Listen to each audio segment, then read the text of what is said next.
শুধু সাকিব নয়, প্রয়োজনে মাশরাফি আর দুর্জয়কেও ক্রিকেটীয় সহায়তা দেবে বিসিবি, এমনটাই জানিয়েছেন তামিম ইকবাল খান। বারবার সাকিবের প্রশ্ন আসলেও তামিমের অনুরোধ যাতে বাকি দুই অধিনায়ক মাশরাফি ও দুর্জয়ের ব্যাপারেও প্রশ্ন করা হয়। তবে টাইগারদের তিন সাবেক ক্যাপ্টেন যেহেতু একই ধরনের সমস্যায় আছেন, তাদের জন্য ক্রিকেটীয় সকল সমাধান দেবে বিসিবি। তবে আইনের ক্ষেত্রে ভিন্ন জানালেন তিনি। আরও থাকছে প্রতিবেদন। আমাদের তিনজন ক্রিকেটার, তিনজন এক্স ক্যাপ্টেন মাশরাফি, মুর্তজা, নাইমুর রহমান, দুর্জয়, সাকিব আল হাসান একই ধরনের সিচুয়েশনে আছে। সাকিব আসবেন না এমন দ্বিচারিতার মধ্যেই প্রায় 2 বছর শেষ। তবে অন্য বোর্ডের মতো আশায় ভাসালেন না তামিম ইকবাল, বরং বাস্তবসম্মত কথার পাশাপাশি মাশরাফি ও দুর্জয়কেও সাকিবের সাথে একই পাল্লায় মাপলেন তিনি। বাংলাদেশ ক্রিকেট বোর্ডের দায়িত্ব নেওয়ার পর প্রথম উন্মুক্ত সংবাদ সম্মেলনেই বৃহস্পতিবার বিকেলে আলোচনার কেন্দ্রবিন্দুতে ছিলেন সাকিব আল হাসান।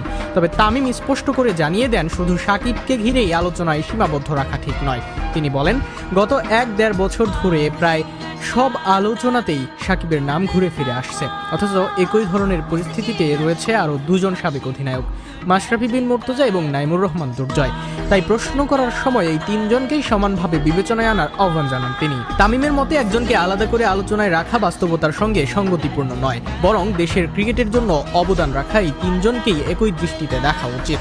তিনি আরও জানান, বোর্ডের পক্ষ থেকে ক্রিকেটীয় দিক দিয়ে সহায়তা দিতে তারা সম্পূর্ণ প্রস্তুত, তবে এখানেই রয়েছে একটি বড় সীমাবদ্ধতা। তামিম পরিষ্কার করে বলেন, আইনগত বিষয়গুলো বোর্ডের নিয়ন্ত্রণের বাইরে, সরকার এবং সংশ্লিষ্ট কর্তৃপক্ষ এ বিষয়ে সিদ্ধান্ত নেবে।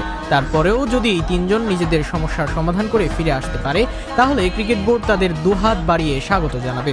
বর্তমান বাস্তবতায় 3 জনের অবস্থান কিছুটা ভিন্ন।